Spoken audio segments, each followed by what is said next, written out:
Bisnes aku tak mati. Itu mindset abang. Kalau ada rugi pada harta aku, harta adalah pinjaman satu. Lepas tu yang rugi tu duit. Bukan diri abang. Diri abang tak rugi. Diri abang banyak ilmu. Melalui fasa dan pengalaman tu skill. Sebab tu, kalau kau tengok tentang betul-betul buku-buku bisnes, banyak kepada cerita pasal pengalaman businessman. Itu yang mahal. Karena setengah orang just tengok buku strategi lah, buku tu.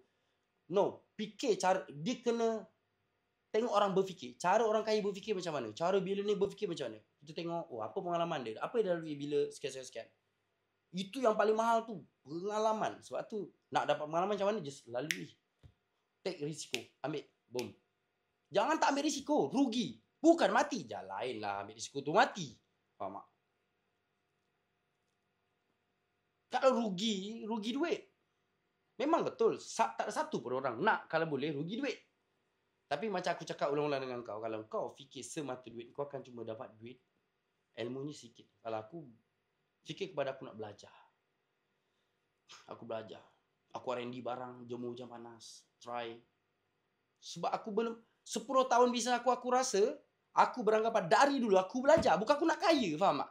Bila aku kaya, ni bonus. Allah bagi. Faham tak? Kau tengok berapa banyak aku spend je duit aku untuk ke arah kebaikan company.